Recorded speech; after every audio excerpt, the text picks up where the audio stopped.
Il faut toujours être vigilant et à écarter cet esprit. C'est un mauvais esprit. Tu vas sortir sans rien retenir. Tu vas retourner la même façon que tu étais. Alors que la parole était sortie.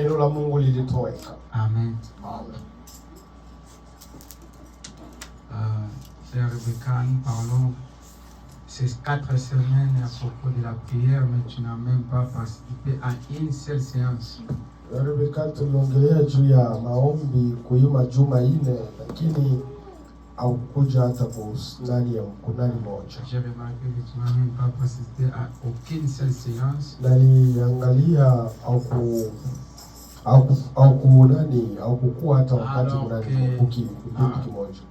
Vie chrétienne na maisha ya Ukristo ou le monde spirituel maisha ya kiroho est installé dans la prière. Inaiketi ndani ya maombi. Le monde que nous vivons aujourd'hui, dunia ambayo tunaishi leo, est rempli des esprits. Inajaa na pepo chafu. Et pour vaincre ces esprits, na kwa kushinda hiyo pepo chafu, tu dois être fort dans la spiritualité. Na wewe unapaswa kuwa na nguvu katika kiroho. Et notre spiritualité, na kati ya kiroho, c'est à la prière. Ni maombi. C'est là où tu vas avoir une dimension spirituelle. Ni pale ndio utakuwa na maisha ya kiroho ya juu. Alors que le monde ténèbre évoque leurs démons, pepo chafu inaita pepo zao. C'est la même façon si nous évoquons notre Créateur. Hivyo sio pia tunaalika muumba wetu. Tu vas voir que tu auras un niveau spirituel très élevé. Utaona kama utakuwa na hali ya kiroho ya juu zaidi. C'est pour cela toutes ces semaines, ces week-ends. Ndio kwa maana hii juma yote katika weekend, maombi ya siku ya 6 tuko nafundisha vipindi vyote, hatua yote ambao kuhusu maombi. Kuja kanisani ni vizuri, kuwa mwaminifu ni vizuri, kubatizwa ni vizuri, lakini kitu kikubwa la niveau spirituel de la prière élevé. Ni kuwa na hali ya kiroho ndani ya maombi. Tu as un niveau spirituel de la prière kama hali yako ya kiroho iko juu ndani ya maombi, le monde ténèbre n'aura pas la place dans ta vie. Dunia ya giza haitakuwa na uwezo ndani ya maisha yako. Haiwezi hata kukaribia. Quand seulement ils vont essayer seulement de venir, akapima tukukuja, ils vont te retrouver dans le uko juu sana katika kiroho. Et ce qui va te faire arriver à ce niveau, c'est la prière. Ni maombi. La foi, imani, la vie chrétienne, maisha ya Ukristo, ta vie ici sur la terre, maisha yako hapa duniani, est conservée dans la prière. Inajazwa ndani ya maombi. C'est pour cela c'est très important. Kwa mama ni ya muhimu sana d'être fort, kukuwa nguvu dans la prière, ndani ya maombi. Tu ne peux pas vaincre le monde spirituel hautashinda si tu n'es pas fort dans la prière. Kama hauna nguvu ndani ya maombi. Tu ne peux pas être assis dans la foi hautaketi vizuri ndani ya maombi ya imani dans la prière. Kama hauna nguvu mu maombi. Amen. Amen. Aujourd'hui, leo je vais parler tutaongelea de ce sujet qui nitaongelea kuhusu kichwa ya neno. C'est un sujet ni kichwa ya neno qui fait aujourd'hui rage ambayo dans la vie chrétienne, dans la foi chrétienne, dans les inaleta fujo ndani ya maisha ya Ukristo, ndani ya maisha ya waaminifu. Je vais parler sur tutaongelea kuhusu les prophéties, kuhusu unabii ou les faux prophètes, au wanabii wa uongo, ou les dons dans l'église. Semea kuhusu zawadi ndani ya kanisa. Le sujet, je vais parler réellement sur les faux prophètes. Lakini kichwa ya neno litasemea kuhusu wanabii wa uongo. Est-ce qu'aujourd'hui il y a les faux prophètes? Oui. Kuna wanabii wa uongo ndio. Essayez de changer frère Laurent le micro. Est-ce qu'il y a les vrais prophètes? Oui. Kuko manabii wa kweli ndio. Comment vous pouvez identifier un faux prophète? Utajua namuna gani nabii wa uongo et un faux prophète? Na nabii wa kweli. C'est pour cela aujourd'hui, kwa maana leo je voulais qu'on puisse parler des faux prophètes. Leo nilipenda tuongelee kuhusu wanabii wa uongo. Ça dérange tellement. Na inaleta fujo sana. Ça fait rage dans la foi, dans la vie. Inaleta fujo ndani ya maisha wa Kristo. C'est ce qu'on va parler aujourd'hui. Njoo ambao tutaongelea leo. Que le Seigneur a mis dans mon cœur. Njoo yenye Mungu alitia ndani ya roho yangu. Na siku moja ndugu Laura aliniomba, tunapenda tujue kuhusu maunabii, manabii. Juba na kwa wengi sana na wanaleta fujo ndani ya watoto wa Mungu. Kwa neema ya Mungu leo tutapima kuongelea kuhusu wanabii wa uongo. Tutaweza kusimama.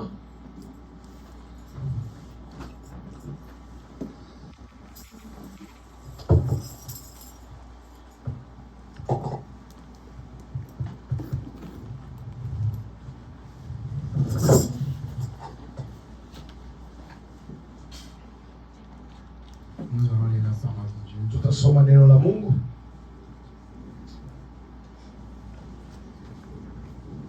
Nous allons commencer à lire Actes des Apôtres. Tutaanza Matendo ya Mitume.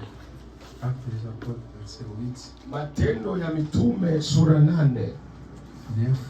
Mstari wa 9 jusqu'au verset 13. Mpaka mstari wa 13.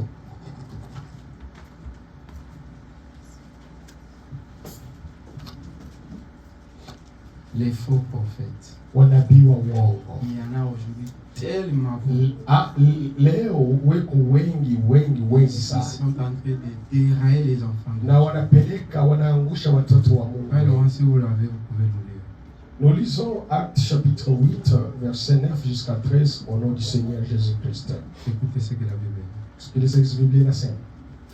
Il y avait auparavant dans la ville un homme nommé Simon qui se donna pour une personne importante, exerçait la magie et provoquait l'étonnement du peuple de la Samarie. Verset 10.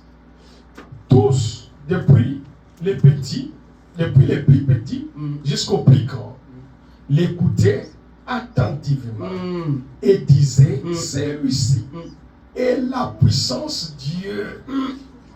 Il pratiquait la magie. Et tous les gens qui étaient dans cette ville l'écoutaient attentivement. Et ils disaient que cet homme a la puissance. Mais alors que lui pratiquait la magie, celui-ci qui s'appelait la grande, verset 11, il écoutait attentivement parce que qui les avait longtemps étonnés par ses actes de magie. Il écoutait tellement cet homme parce que dans ces actes de magie qu'il pratiquait, les gens kwa sababu anafanya uchawi na watu wanaamini hiyo. Leo nous croyons même les gens qui pratiquent le magie hata watu ambao wanafanya uchawi kupitia unabii wao. Vous allez voir quelqu'un qui fait des miracles. Utaona mtu anafanya miujiza maajabu. Et toi tu dis que ça vient de Dieu. Wewe unasema kama la Bible dit cet homme pratiquait la magie. Inasema huyo mtu alikuwa anafanya uchawi. Kupitia ile uchawi. Tous les gens qui étaient dans cette ville walikuwa ile mji walikuwa na muamini. Par ces pratiques qu'elle faisait. Kupitia ile uchawi alikuwa anafanya. Na ile nguvu alikuwa nayo. Unakuja hivi anaanza kutabiria. Anaanza kufanya maajabu na miujiza. Unasema huyu mtu ni mtu wa Mungu. Iko na roho ya Mungu. Ni nabii. Lakini Biblia inasema alikuwa anafanya uchawi. Mais quand ils eurent cru à Philippe, qui leur annonçait la bonne nouvelle du royaume de Dieu. Quand ils ont crié à Philippe qui venait de Dieu, wakati waliamini Philippe qui ne pratiquait pas la magie, mwenye akuwa anafanya uchawi. Écoutez maintenant ce qui suit. Sikiliza kisinafuata. Et annoncer la bonne nouvelle du royaume de Dieu et du nom de Jésus-Christ. hommes et femmes se firent baptiser. Amen. Verset 13. Simon lui-même crie. Et après avoir été baptisé, il ne quittait plus Philippe. Et il voyait avec étonnement les miracles et les grands prodiges qui s'opèrent. Amen. Amen. Les grands miracles et les grands prodiges qui s'opèrent, qui viennent de Dieu. Miujiza na maajabu ambayo ilitokea kwa Mungu. Prions le Seigneur. Tuombe Mungu. Père Dieu Tout-Puissant. Baba Mungu mweza wa yote. Nous avons lu parce que nous étions à l'école. Tunasoma kwa sababu tulienda shuleni. Et ce qui est d'interprétation. Lakini kwa kutafsiri, nous demandons ta sagesse. Tunalomba hekima yako. Aide-nous Seigneur. Utusaidie Baba. Que cette parole puisse kwa sababu ile neno ikuwe na mahali dans nos cœurs. Ndani ya mioyo yetu. Dans le nom de Jésus. Mjina la Bwana Yesu Kristo. Nous avons ainsi. Tunaomba hivyo. Amen. Amen. Que Dieu vous bénisse. Mungu amibariki hivi tunaweza kukaa. Je voulais un peu qu'on puisse parler. Nalipenda tuongelee c'est un grand sujet kwa kichwa kubwa ya neno qui dérange les enfants de Dieu. Ambao inasumbua watoto wa Mungu. Aujourd'hui frère Laurent, leo ndugu Laurent, dans nos églises, makanisa, dans nos assemblées, makutano, il y a un esprit, kuko pepo, un mauvais esprit qui pepo chafu ambayo inaingia ndani ya makanisa. C'est quoi l'esprit? Na hiyo pepo ni nini? C'est l'esprit de parler toujours du mal aux autres. Ni ya kuongea vibaya kwa ajili ya wengine. Aujourd'hui les chrétiens, leo wa Kristo, je vais retourner dans mon sujet. Nitarudia mkichwa wangu. Je voulais un peu sortir un peu. Lakini napenda nitoke kidogo. Je voulais un peu parler de quelque chose. Napenda niseme juu ya kitu fulani. Aujourd'hui dans les églises, leo ndani ya makanisa, c'est difficile de parler du bien du frère. Inakuwa vigumu kusema vizuri kwa ajili ya ndugu. C'est difficile de parler du bien de ta sœur. Inakuwa nguvu kusema vizuri kwa ajili ya dada yako. Mais c'est facile de parler du mal de ta sœur. Lakini inakuwa kwepesi sana kusema vibaya juu ya dada yako. C'est facile de parler du mal de ton frère. Kusema vibaya kwa ajili ya ndugu yako. Apparemment aujourd'hui, na leo, c'est comme si les gens ne croient plus. Ni sawa kama watu hawaelewi, hawaamini tena. Transformation de la vie de quelqu'un. Hawaamini tena juu ya kugeuza maisha ya Mkristo. Alors que la Bible dit, na Biblia inatuambia que si quelqu'un vient à la parole, kama mtu anakuja kwa neno la Mungu, et qu'il reçoit le Seigneur, na anapokea Yesu Kristo, il est plus le même, ana tena huyo mais sa vie a changé. Maisha yake yanabadilika. Il est devenu la nouvelle personne. Mtu mpya. Il est devenu une nouvelle créature. Anakuwa kiumbe kipya. Mais aujourd'hui, lakini leo dans les églises, ndani ya makanisa, et ceux qui font ça, na wenyewe wanafanya hivyo, rien que les croyants, ni waaminifu, surtout dans les messages, ndani ya ujumbe. Quelqu'un vient, mtu anakuja, me pose la question, anauliza ulizo de la vie d'une sœur ici à l'église. Maisha ya dada hapa ndani ya kanisa. Frère, ndugu, comment tu vois sœur Esther? Ule dada Esther unamwona kaje? Et moi, comme je ne crois pas à la transformation, comme je ne crois pas que Dieu peut changer quelqu'un, comme je suis incrédule, la première chose que je vais dire, Esther là, Frère, attention. Je dois prendre ses péchés, ses erreurs de 2005.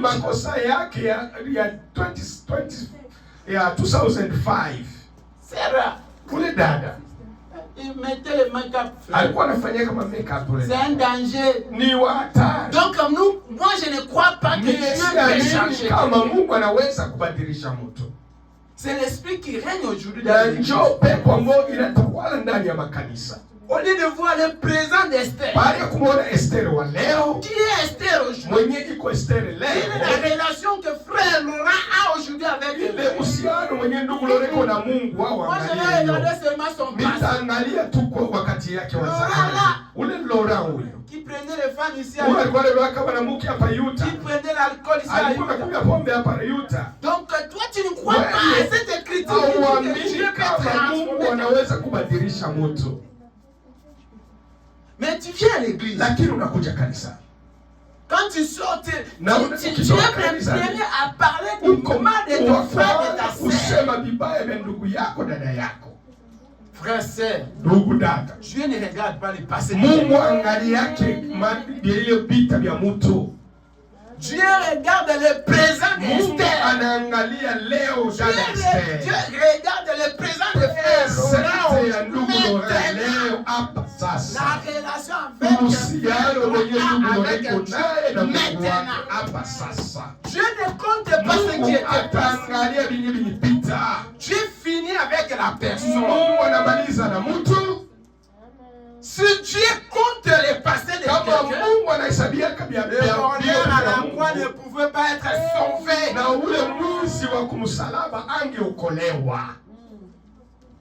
Dieu voit le présent. Quelle est la relation que Esther a avec Dieu maintenant? Frère, Esther a le Saint-Esprit maintenant.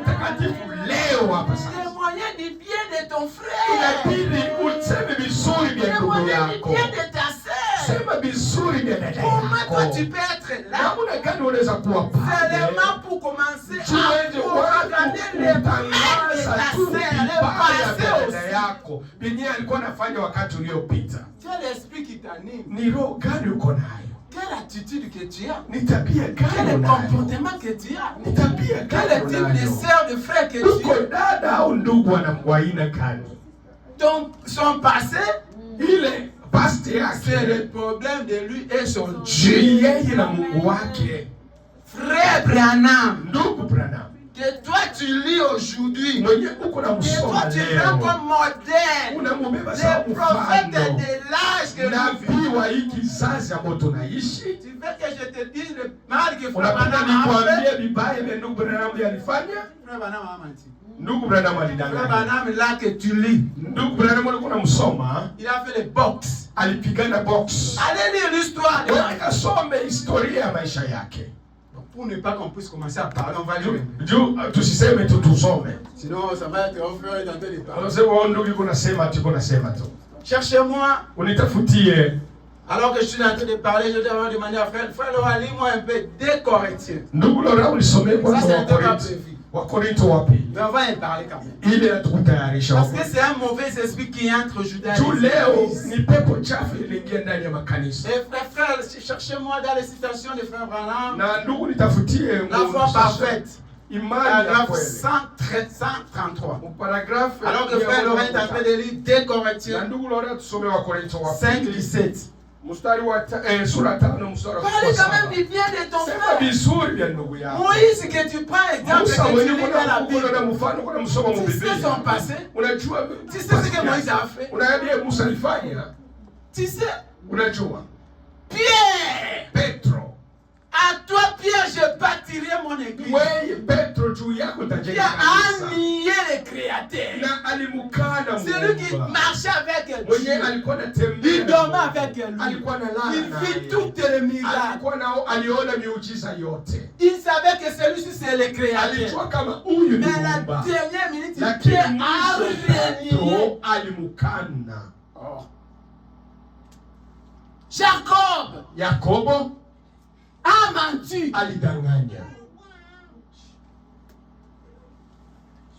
Paul que tu lis là, il t'a écrit beaucoup de parties de la Bible. Tu sais ce qu'il était?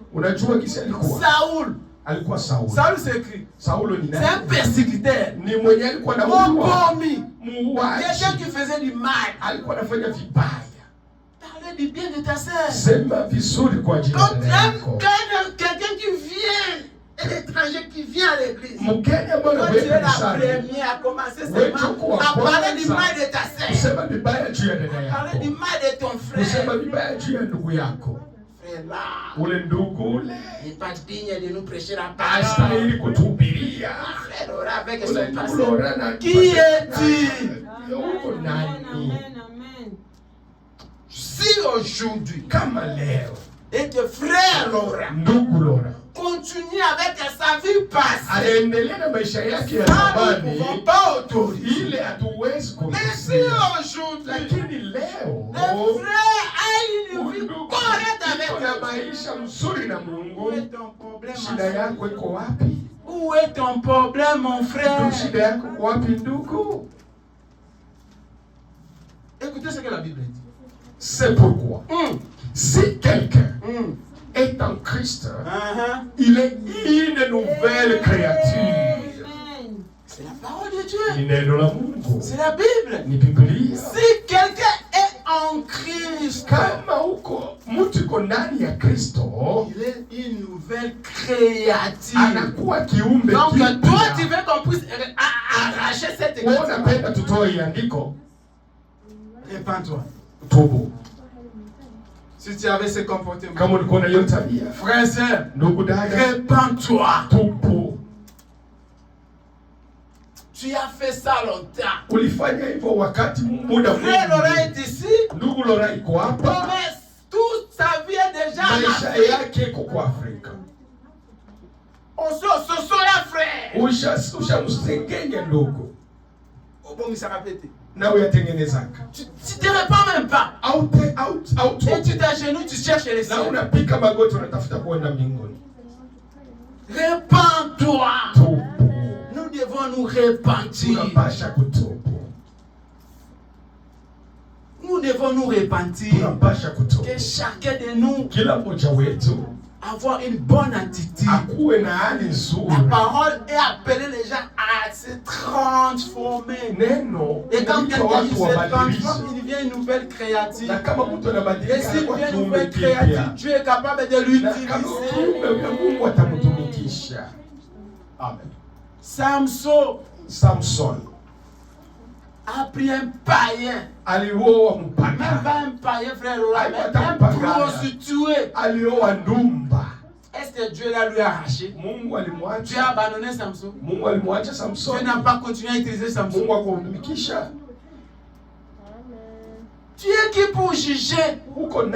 Si sa vie présente et qu'il est maintenant, et que je suis ici, c'est Rebecca vient.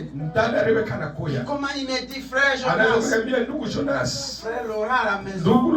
Quand il rentre, il est toujours alcoolique. Quand j'entre dans son téléphone, il a toujours une conversation avec des filles. À ce moment-là, cela veut dire que frère n'est pas toujours de il n'a pas de droit de nous apporter la parole. Parce que sa vie présente n'est pas digne. Nous regardons le présent. Je n'ai pas besoin de parler du passé de ma sœur.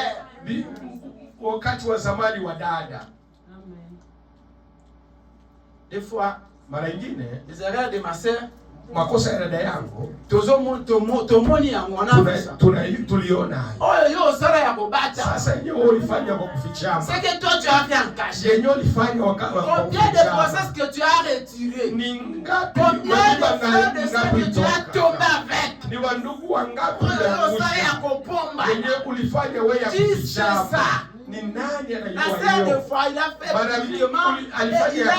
Il a commencé une nouvelle vie avec elle. Alitengeneza na Mungu na Mungu.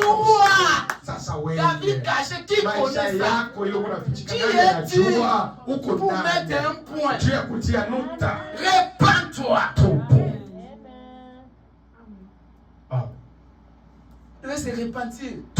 Si tu sais que tu étais dans ce genre de choses et que tu as besoin du ciel, ou alors toi tu es plus que la parole, ou alors tu dois te repentir.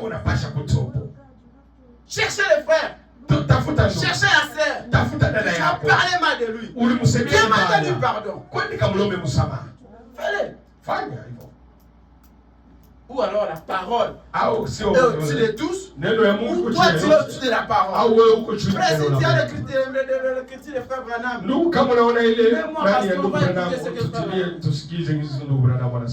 la foi parfaite. Paragraphe 133. Nous tous ici nous croyons frère Branham. Personne ici ne dit que nous tous nous croyons. Écoutez ce que le prophète dit. Frère Laurent, j'aime quand frère Laurent dit. J'aime parce que moi aussi j'ai besoin de recevoir. Disez frère Laurent. Il m'a pris, frère Branham. Alors ici frère Branham parle de lui-même. Lisons. Il m'a appris alors que je n'étais rien. Et je ne suis toujours rien. Mais je suis dans sa main. Il m'a pris. Il m'a aimé. Alors que j'étais repoussé. Et j'étais repoussant. Il vous a aimé. Alors que vous étiez repoussant. Mais il vous a transformé. C'est ce qu'ils disent les sœurs de couleur cette fois-là. Il vous a fait quoi, frère Laurent? Il vous a transformé. Amen. C'est frère Branham. Oui, Nindou Branham. Si tu veux aller lire ça, je dois retourner dans mon sujet. Prends ça, allez à la maison, lisez ça.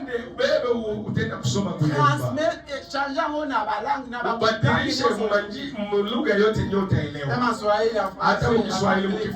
Lisez, frère Branham. Ou tu crois au messager, ou tu crois à la Bible, ou tu te crois à tes pompes. Surtout quand il arrive, frère Laurent puisse avoir un fonction les voix s'élèvent. Il y a coquille qu'on a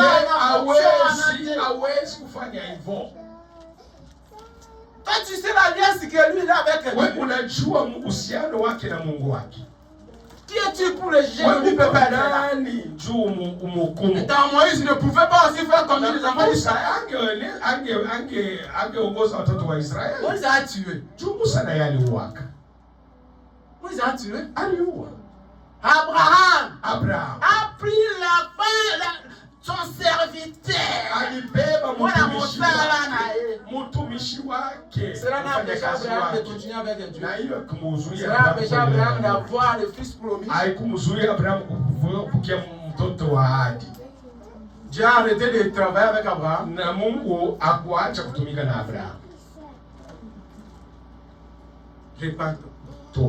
Répands-toi, ma sœur.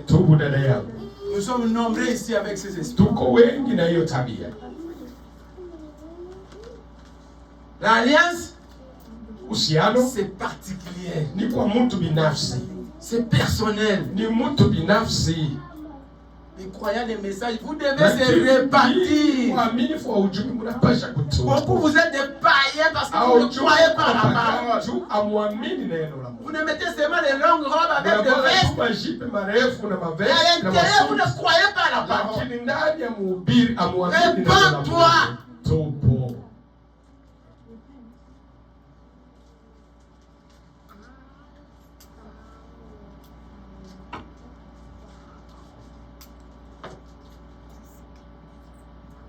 Écoutez ce que frère Branham a dit. Je vais retourner à mon sujet. Nous avons les frères Branham.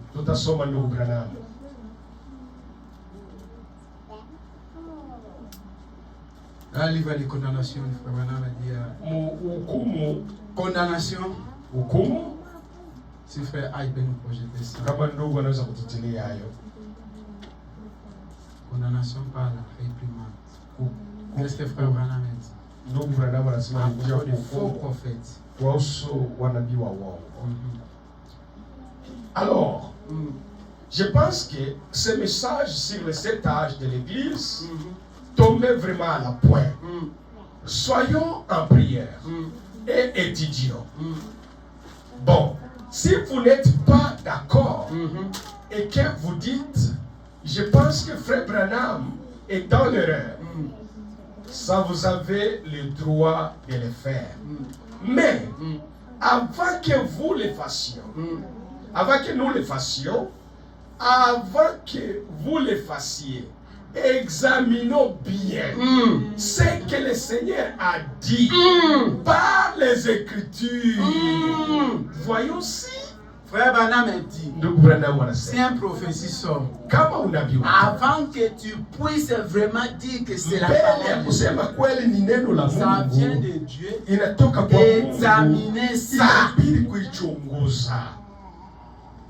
ne reçois pas seulement les usipokee tu kwanza, car la Bible dit kwa sababu Biblia dans inasema l'Acte des Apôtres, mu Matendo ya verset Mitume 8, mstari wa la 8, Bible dit Biblia il y a ceux qui inasema pratiquent de magie. huko benye biko nafanya uchawi juu ya Maintenant, ici, kutabiri. frère Branham dit, Sasa ndugu Branham anasema hapa hivi, quand une prophétie sort, kama unabii unatoka, examinez ça inabidi avant kuchunguza de dire que ça vient de ya Dieu. kusema inatoka kwa Mungu.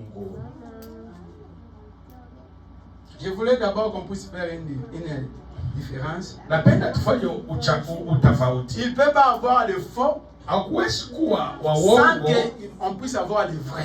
kunapasha kuwa na wakweli. Il doit d'abord avoir le vrai Kunaweza kuwa na kweli et après il y aura le faux. kisha kutakuwa waongo. Les prophètes, Na manabii les prophéties, au unabii, Dieu utilise dans chaque âge. Mungu anatumikisha kila kizazi. Il y a des types de prophètes. Kuko aina ya Il y a le manabii. prophète de l'âge. Kuko nabii wa kizazi, Il y a le prophète des nations. kuko nabii wa Et il nchi, y a des prophéties dans l'église. na kuko unabii ndani ya kanisa.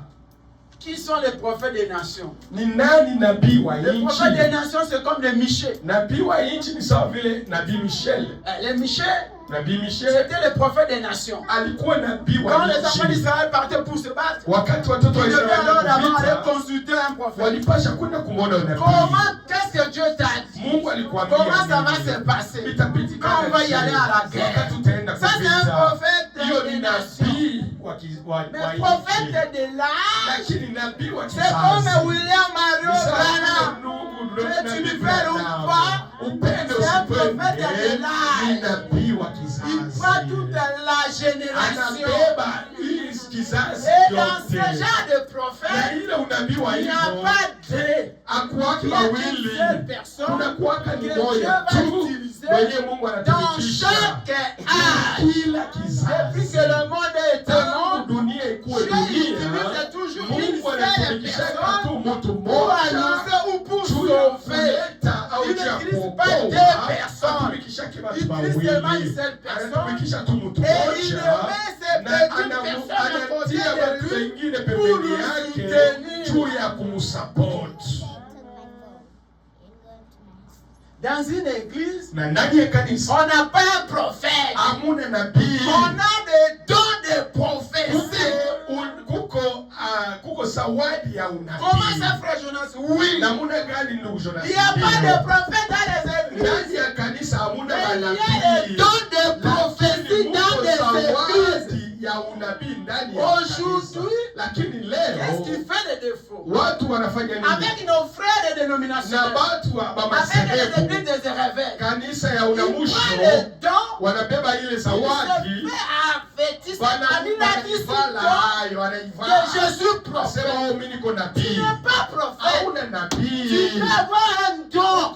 Uko de na zawadi prophétiser, ya mais unabii. cela ne te fait pas Lakini hiyo un prophète. haifanyi wewe kuwa nabii. Un prophète, Nabii c'est quelqu'un que Dieu ni a huyo envoyé Mungu alituma avec un message na précis. ujumbe kamilifu. Qui s'appelle prophète? Nani ndio nabii? Prophète, Nabii c'est un envoyé. ni mtumwa. Un envoyé, c'est qui? Mwenyewe anatumwa ni nani? À l'époque, Ile wakati on appelait ça les coursiers. walikuwa naita watumwa. Qui c'est coursier? Watumwa wale ni wanani? Coursier, c'est quelqu'un Ni mtu mwenyewe que nous voyons aujourd'hui. tunaona leo Les livreurs. wale wenyewe wanaenda Qui kuacha viennent dans nos vitu, maisons. wanakuja pembeni ya nyumba yetu, wanakia kutuachia kudeliver, à l'internet. wanadeliver vitu vyetu tunaodaka mu internet. Un prophète, Nabii c'est un envoyé. ni On lui mtumwa, donne un message. wenyewe unampatia ujumbe, Prends cet message chukua hii ujumbe et allez donner ça à wende Esther. kamupatie Dada Esther. Et le prophète Na nabii va apporter cet message anabeba ile comme on lui ujumbe a donné, sawa vile walimupatia sans nayo, retrancher, bila sans kupunguza, ajouter, bila comme c'est kuongeza. emballé. Sawa vile nisha Et il vient kufungwa avec ça. na anakuja na hiyo Voici ton Angalia ujumbe wako. C'est à toi de prendre Ni wewe wa et de regarder kuchukua ce qui est na écrit kuangalia là-bas. nini vinaandikwa mule Si tu ne ndani. lis pas, Kama usome, c'est ton problème. ni shida Si yako. tu lis Kama ça, unasoma, c'est à toi aussi. ni wewe tu. Mais lui, Lakini il a yeye fait son travail. anafanya kazi C'est ce yake. que Branham a fait. Ndio ndugu Branham Dieu lui a alifanya. donné un Mungu message. alimpatia Et il a pris ujumbe, ce message. akachukua ile Il a venu ujumbe, annoncer ça akaleta aux katika enfants kutangaza de Dieu. kwa watoto wa Maintenant, le Mungu. problème, Sasa shida c'est ni à nini? toi de Ni recevoir wewe wa kuchukua ou ile de ujumbe rejeter ça. au kukataa ile Si tu ujumbe. reçois ce Kama message, ukaitika tu hiyo seras ujumbe, sauvé. utaokolewa. Si tu rejettes, Na kama tu ukakataa, iras en enfer. utaenda Mais motoni. lui, Lakini il yeye a fait son anafanya kazi travail. yake. Amen. C'est ça le travail d'un prophète. Ndio kazi ya nabii. Écoutez maintenant ce que la Bible dit. Sikia kisi Biblia inasema. Éphésiens Waefeso 4, sura 4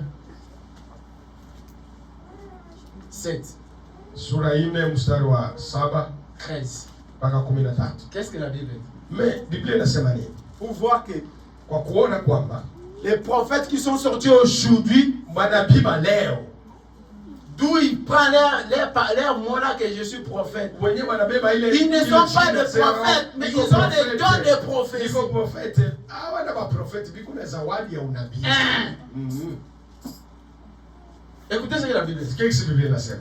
Mais À chacun de nous, la grâce a été donnée. la grâce a été donnée Selon la mesure selon la mesure du don de Christ. du don de Christ. Selon la mesure, cela veut dire que Kulingana na kipimo. si je suis pasteur, Kama niko pasteur, niko mtumishi, pas la mesure d'être un prophète. siwezi kuwa nabii. J'ai un don d'être pasteur. Niko tu na zawadi ya C'est un uchungaji. don. Ni zawadi. J'ai un don d'être un prophète. Mungu, Un prophétiser. Niko na zawadi ya J'ai kutabiri. un don d'enseigner Niko na l'évangile. zawadi ya D'être un kufundisha apôtre. ya kuwa mtume. J'ai un don d'être un évangéliste. Naweza kuwa Mais cela ne me fait pas être un prophète na de hiyo l'âge hainifanye kama nikuwe ou un prophète des nations. au Mais je nabii peux avoir un wa don de nchi. prophétie à Naweza moi. kuwa na ile zawadi ya unabii Nous ndani devons yangu. différencier les choses. Tunapasha kutofautisha vitu, Aujourd'hui, les gens s'accaparent de na ça watu wanabeba pour wanachukua venir hiyo escroquer les enfants. juu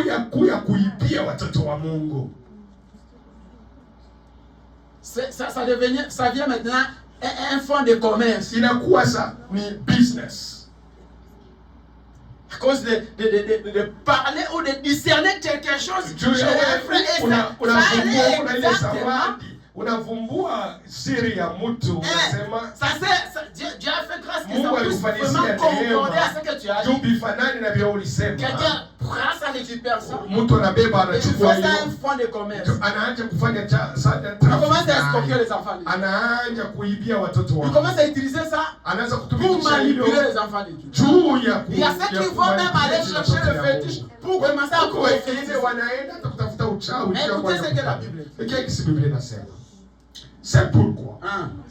il est dit, Il est dit, étant monté en haut, il a emmené des captifs et il a fait des dons aux hommes. il a fait des dons Alifanya mazawadi aux hommes kwa watu qui servent, qui sont dans la sacerdoce. wenye wiko ndani ya Ce sont kanisa, des dons. ni mazawadi. Quels sont les dons, frère? Or, qu'est-ce que signifie? Il est monté, sinon qu'il est aussi descendu dans les régions inférieures de la terre. Celui qui est descendu, c'est le même qui est monté au-dessus de tous les cieux, afin de remplir toutes choses. Continuez, frère Laurent. Et il a donné les uns comme les apôtres, les autres comme des prophètes, les dons, zawadi, les autres comme les évangélistes, et comme évangélistes, les autres comme les pasteurs et les docteurs, et pour perfectionner les saints, en vue de l'œuvre de ministère et de l'édification du corps du Christ, jusqu'à ce que nous soyons tous parvenus à l'unité de la foi et de la connaissance du Fils de Dieu et à l'état l'homme fait à la mesure de la stature parfaite en Christ. Pour être à la mesure de la stature parfaite de Christ, Dieu nous a donné ses dons. D'autres les pasteurs, d'autres les prophètes, d'autres. Mais cela n'est pas fait dire que toi tu puisses prendre ces dons-là. Tu dis je suis un prophète. Je me réveille un matin. Moi je suis un prophète. Dans quelle qualité que tu es devenu? Quel est le message que Dieu t'a donné pour venir donner aux enfants de Dieu? Parce qu'un prophète, Dieu lui a donné un message précis. Maintenant, quel est ton message que Dieu t'a donné pour venir donner aux enfants de Dieu? Branham, Dieu lui a donné un message. Révélation de cette source, de cet tonnerre, de cet âge de l'église, de sa pas écrasé. Branham, Dieu l'a donné un message. Et c'est ce qui a fait que Branham puisse être un prophète de l'âge. Maintenant, toi tu t'appelles un prophète. Quel est le message précis que Dieu t'a donné? Si ce n'est pas venir escroquer les enfants avec les faux prophéties. Et la Bible dit, il utilise même les magies. Il utilise même les magies. Quand tu vois que c'est même quelqu'un, il est devant toi, il te fait arrêter dans le chemin. Oh monsieur, tu vois, je te vois. Dieu m'a dit, toi, tu seras ceci. Tu es bloqué parce qu'il y a quelque chose dans ta vie. Toi, tu es en train de l'écouter sans toutefois avoir le discernement. Est-ce que c'est l'Esprit de Dieu qui parle à lui? C'est une magie. La Bible a dit qu'il pratiquait la magie pour faire séduire les enfants de Dieu et montrer qu'il est en train de faire des choses qui viennent de Dieu alors que ça ne venait pas de Dieu. Tout ce qu'il faisait, c'était bien que la magie. Vous devez être prudent. Quand tu vois quelqu'un qui vient devant toi, il commence à prophétiser, il commence à te parler, il commence à discerner. Si tu es bien assis dans les Écritures, dans cet message, venez inverser ça à la parole. Car la plus grande absolue, c'est la Bible. Dans toutes les dons, quelqu'un peut venir commencer à te parler. Quelle que soit la songe, la vision, prends ça, mets ça dans la Bible. La Bible, c'est la tamine qui va tamiser si réellement c'est que la personne vient de Dieu. Car la Bible, c'est la parole inspirée de Dieu. Et tout ce que Dieu va parler va se concorder à la parole de Dieu. Dieu ne parle pas à travers au contraire de sa parole. Amen. Dieu veut parler à frère Laurent. Moi, je vais le parler au contraire de la parole. Si Dieu veut parler à frère Laurent, il doit lui parler conformément à la parole. Si Dieu veut bénir frère Laurent, comment il peut le dire encore? Fais un sacrifice. Un sacrifice que frère Laurent peut faire, c'est vivre la parole correctement. C'est là que Dieu va lui bénir.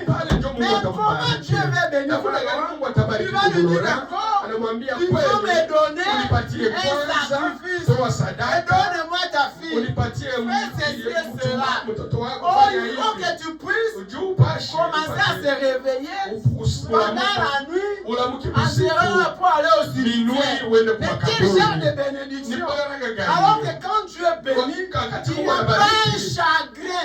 Mais quel genre de bénédiction? Ça devient compliqué. C'est pour ça qu'un professeur, tu dois mettre ça avec la parole. Est-ce que le Messie a dit? C'est conformément les Écritures. Ou ça vient du magie. Comment tu peux savoir? Tu dois être assis dans les Écritures. On vous manipule aujourd'hui parce que vous n'êtes pas assis dans les Écritures. Les croyants aujourd'hui sont tellement fragiles. Vous allez voir un frère, une sœur. Lui, elle va à l'église. Elle attend seulement que oh, prophète, qu'est-ce que tu as vu? Mais l'absolu, c'est la parole. Vous venez à l'église. Si Dieu veut te guérir, il te guérira à la parole. Si Dieu veut te sauver, il te sauvera à la parole. Si Dieu veut te transformer, tu n'as pas besoin de prophétie. Tu as seulement besoin de la parole. Pour que ta vie puisse changer. Mais qu'est-ce qui fait qu'aujourd'hui, quelqu'un vient à l'église, un frère vient à l'église, lui il entend seulement le prophète. Qu'est-ce que Dieu a dit pour moi? Mais Dieu a dit pour toi, changer ta vie, donner ta vie à Jésus, et tu verras la main de Dieu. La plus grande prophétie qui ne faillit pas, c'est la parole de Dieu. C'est les prophéties infaillibles. Les songes peuvent faillir. Les visions peuvent faillir. La prophétie peut faillir. La Bible dit, il faut que cette prophétie soit aussi confirmée par 2 ou 3 témoins. Mais quand le Messie est devant toi, il commence à te prophétiser. Il commence à te parler. Quels sont les 2 ou 3 témoins qui étaient à côté pour confirmer cette prophétie? Les faux prophètes. Ils font aujourd'hui rage, frère. Ils font rage. Ils sont en train d'escroquer les enfants. Ils sont entrés dans les églises. Ils ne viennent pas pour sauver. Et ils viennent pour les vendre. Et qu'est-ce qu'ils font maintenant? Quand ils voient que maintenant, le niveau de faire de mensonges, c'est un peu limité, on recrue aux magies. Et ils vont prendre du magie pour être célèbres. Comme les gens aiment les prophéties. Comme nous sommes ici dans cette église, et que je vais être célèbre, je vais recruer dans le magie. Donc je vais commencer seulement à parler. C'est Rosette, c'est joli. Dans 2 mois, tu vas te marier. Dans 1 mois, tu vas t'élever. Et que ça s'accomplit. Alors que moi j'utilise un magie, il n'y aura pas de place ici.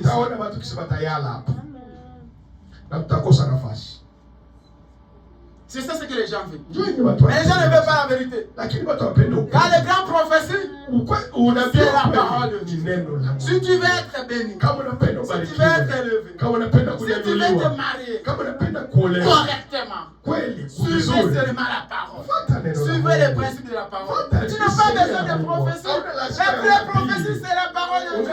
La vraie prophétie, c'est le message de Dieu. La vraie prophétie, c'est l'évangile. Les prophètes, ils ont fait un cabal. Ils commencent à escroquer les enfants. Tu peux la voir. Mais il faut que ça puisse venir de Dieu. Et c'est pour édifier les enfants de Dieu. Ce n'est pas un fonds de commerce. C'est un don. Comme le don de, comme Dieu peut donner un don de pasteur, un don d'évangéliste, un don d'enseignant, un don de docteur. Ça fait partie partie des dons pour l'édification des âmes ou des enfants de Dieu. Je peux utiliser un frère ici pour prophétiser. Et on peut mettre ça dans le canon. On dit qu'on attend la volonté de Dieu. Car c'est ce qui a parlé. Et si Dieu parle, il doit aussi confirmer. Dieu ne faillit jamais dans ses paroles. Et Dieu n'a pas un compromis dans sa parole. Il y a des prophéties. Quelqu'un qui connaît ta vie très bien. Je connais la vie de Sœur Jolie. Et un prédicateur vient. Avant qu'il monte ici à la chaise, on va parler à côté. Tu vois Sœur Jolie. Voilà sa vie passée. Et quand le prédicateur va monter ici, il commence à prêcher. Oh, Dieu m'a montré. Qu'est-ce que Dieu t'a montré? Si ce n'est pas que vous avez fait la compromis, c'est la compromis. Parce que quelqu'un t'a soufflé. Quelqu'un t'a parlé la vie de la sœur. Et toi, tu viens ici à la chaise. Dieu m'a montré. Il y a une sœur ici qui avait un mari. Cette mariée n'était pas la tienne. Tu as fait ça, tu as fait ça. Tu étais dans le camp de réfugiés. Voilà. Ton nom commence à juger. C'est du mensonge. Amen. Ça, ce n'est pas une prophétie. Ça, c'est une escroquerie. Les prophéties. Un prophétie. D'abord, la prophétie, si Dieu veut parler, ça vient d'abord avec l'onction. Papa. Toi? Oui. Onction t'es. Directement comme ça, tu commences à prophétiser. C'est quoi ça?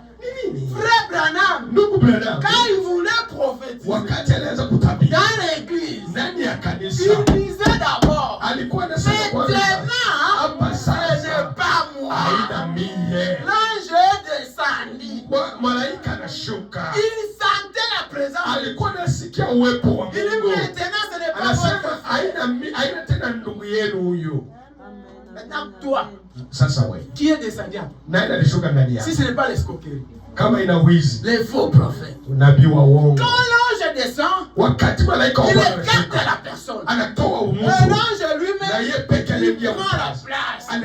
Il commence maintenant à parler à travers l'homme. Ce n'est plus l'homme qui parle, mais c'est Dieu qui parle. Et vous allez sentir l'onction. Où est ton onction?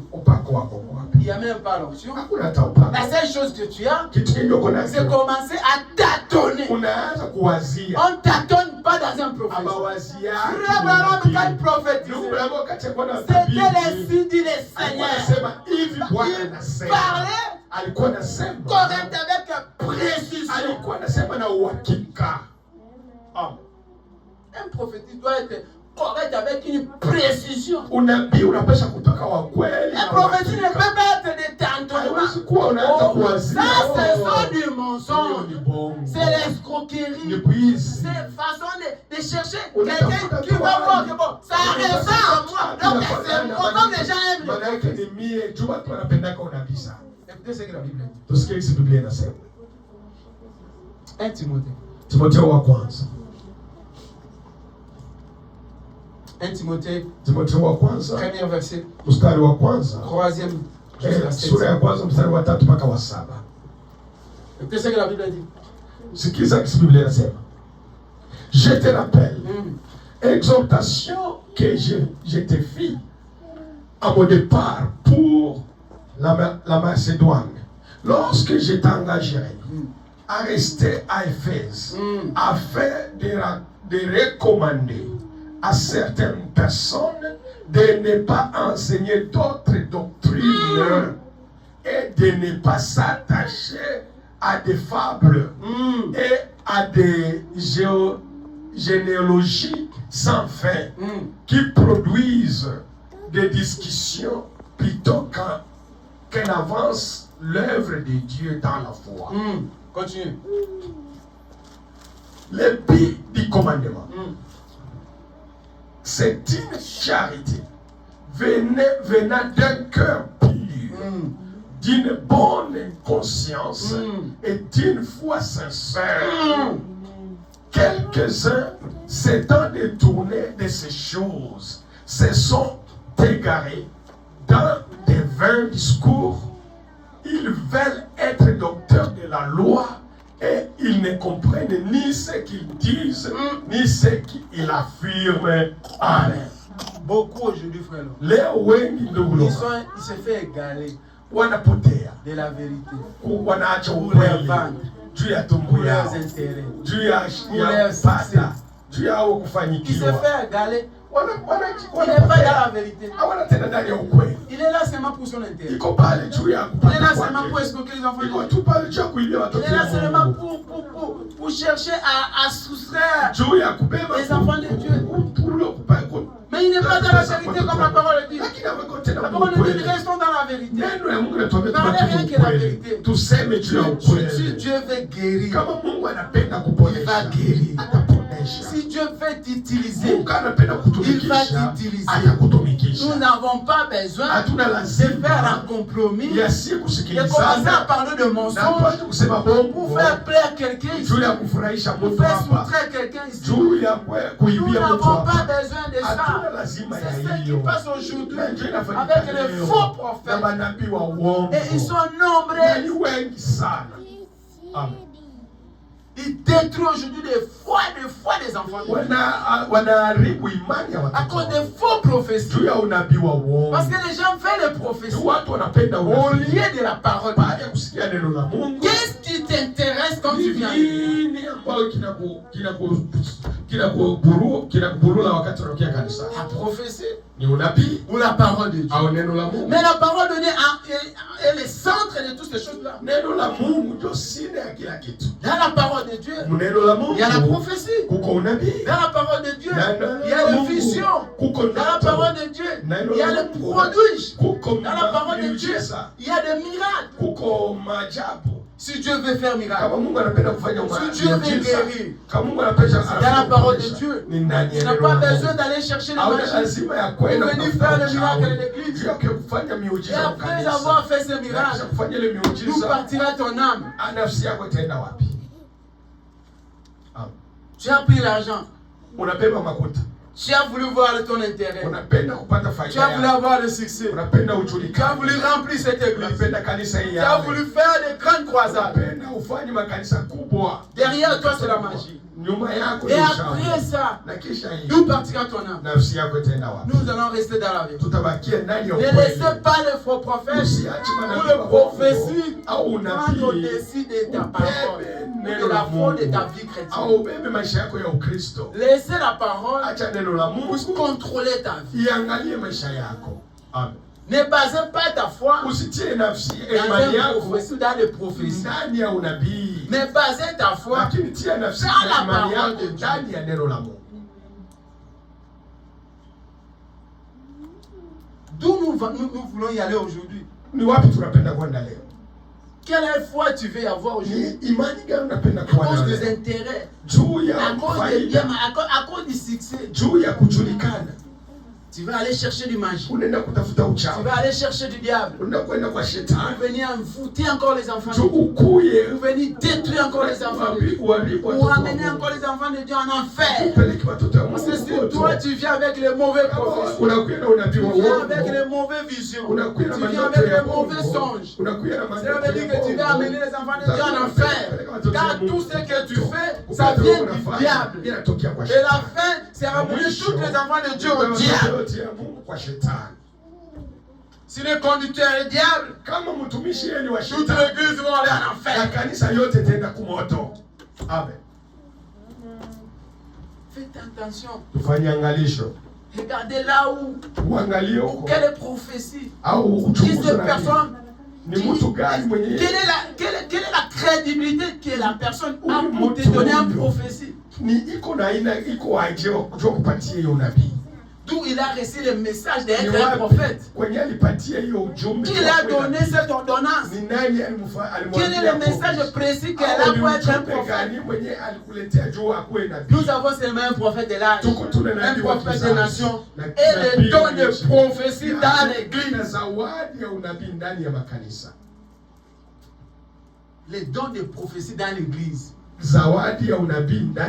Si tu es un prophétie, ou tu as les dons de prophétie, ou tu prophétises, et que ça doit devenir de Dieu. Pas tes propres sentiments. Pas commencer à chercher la vie des gens et amener ça au lieu public pour dire que c'est un prophétie. Ça, ce n'est pas la parole de Dieu. Et c'est ça qui est séduit, qui fait séduire aujourd'hui les enfants de Dieu. 99% frères Laurent des croyants aujourd'hui, ils sont derrière des prophéties. Ils sont derrière des miracles. Ils sont derrière des produits. Alors que tout ça, ça se trouve dans la parole. Si tu t'as chez nous et que tu crées réellement les créateurs, tu verras les miracles et les produits d'Adam. Tu n'as pas besoin d'un prophète. Toi-même, si tu vis totalement correctement la parole de Dieu, tu respectes la parole de Dieu, tu verras des miracles et des produits. Ces produits dans ta vie. Tu n'as pas besoin d'un prophète pour venir prophétiser pour toi. Toi-même, tu as une alliance avec Dieu.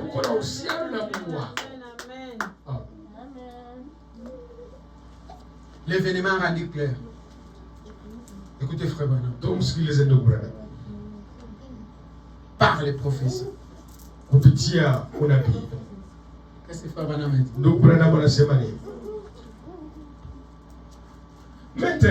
Maintenant, imposez-vous les mains les uns les autres. Et gardez-les simplement là pendant un instant. Maintenant, ne priez pas. Imposez-vous seulement les mains les uns et les autres là-bas, dans les pays. Et moi-même, je l'ai posé sur ce mouchoir. Maintenant, je veux que vous me regardiez un petit instant. Qu'est-ce que Dieu n'a pas accompli? Considérez ce que la parole là que nous avons lu, les prophéties dont nous avons parlé, alors que Jésus s'était identifié par les prophéties. Maintenant, considérez l'heure. Et ces 3 dernières semaines-là, nous avons situé l'heure. Continue. Où nous vivons, considérez ce que nous avons lu là au sujet des faux prophètes. Et Frère Branham a dit au sujet des faux prophètes. Les prophètes de l'âge. Il savait qu'il y a aussi des faux prophètes. Écoutez ce que frère Branham dit. Des signes qui iraient presque jusqu'à séduire les génies. Aujourd'hui, les faux prophètes séduisent même les élites. Frère Branham est qui? Aujourd'hui, ils sont en train de séduire les croyants. Frère, c'est faux prophète, quand il est devant toi, si tu n'es pas assis dans les Écritures, il va te séduire. Continue, frère Laurent.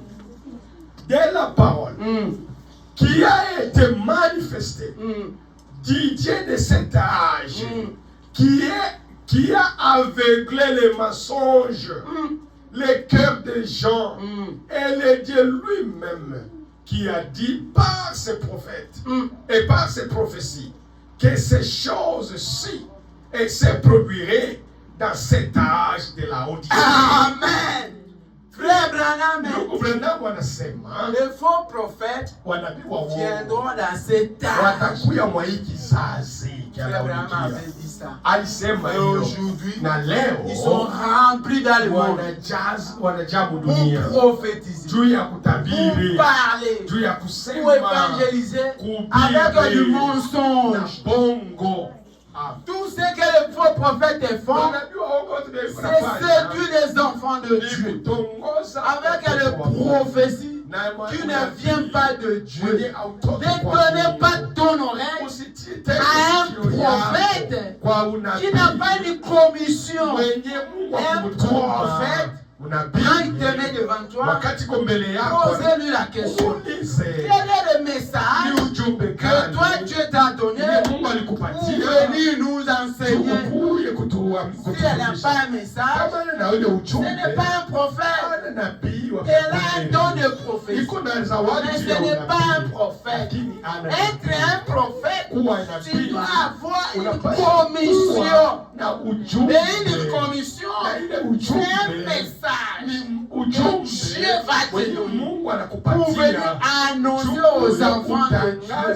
Ne ouvrez pas tes oreilles en restant là dans une assemblée, en entendant toujours des prophéties. Frère Branham dit, dans cette âge, les faux prophètes viendront et ils sont déjà là. Frère Branham, il est en train de nous dire de faire attention, car ils vont vous détruire, ils vont vous séduire. C'est vrai. Ne commencez pas seulement à ouvrir tes oreilles. Toi, tu es toujours dans les internets, dans les télévisions, en train de chercher quel est ce prophète qui fait les miracles, qui fait le prodige, qui prophétise. Mais toi-même, tu peux faire des miracles à ta propre vie. Si tu es connecté avec Dieu, si tu vis la vie chrétienne, c'est toi-même qui es le prophète de ta vie. Dieu t'a donné le pouvoir de marcher sur les scorpions, de chasser les démons, de guérir les malades, de discerner les mauvaises choses à travers la parole. Tu n'as pas besoin d'un prophète pour qu'il vienne te prophétiser, mais tu as besoin de la parole pour que tu puisses avoir la foi de vivre la parole, de vaincre tes ennemis. Pour vaincre le diable, c'est vivre la parole et prier le Seigneur. Toi, tu ne vis pas la parole. Tu ne pries pas Dieu. Tu n'es pas bien enseigné. Mais tu cherches seulement les prophéties. Même si on prophétise quelque chose de vrai à Dieu, alors que tu ne vis pas la parole, cette prophétie n'aura pas le vie. Pour que la prophétie puisse s'accomplir aussi dans ta vie, il faut que tu puisses vivre la parole. Cela veut dire que la parole, c'est l'absolu toujours. Même si la prophétie sort, ça te fait toujours retourner à la parole. Ça veut dire que la parole, c'est les bases. Donc je n'ai pas besoin d'une prophétie, mais j'ai besoin de vivre la parole pour que les prophéties que Dieu a prophétisées puissent s'accomplir dans ma vie. Si tu vis la parole, les prophéties que Dieu a promis, toutes les promesses que Dieu a promis à toi, ça va s'accomplir sans que le diable puisse t'arracher. Parce que tu vis déjà la parole. Mais si tu ne vis pas la parole, peu importe les prophéties, on peut prophétiser, on peut avoir une vision pour toi, un songe, on peut voir toutes ces dons pour toi. Si tu ne vis pas la parole, ça n'aura pas l'effet dans ta vie. La base, c'est vivre la parole. Si tu vis la parole, toutes les promesses que Dieu a promis dans ta vie, c'est une prophétie. Tel que tu vis avec un prophète. Dieu a promis, Dieu a dit. Maintenant, pour que ça s'accomplisse, tu dois vivre la parole. Si tu ne vis pas la parole, ça ne s'accomplira jamais. Dieu va t'arracher. Et Dieu a fait seulement ce que tu as mis à toi pour te dire que si tu viens à moi, je vais te le donner.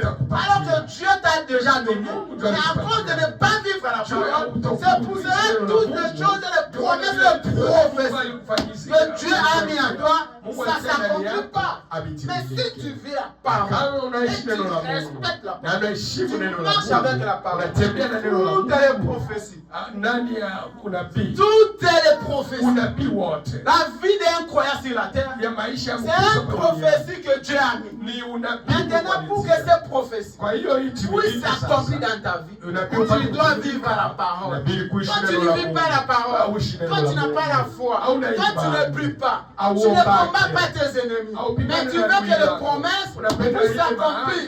Alors qu'il y a un diable qui te combat chaque jour, qui veut t'arracher ce que tu as fait. Commencez d'abord à vivre la parole. Commencez d'abord à craindre la parole.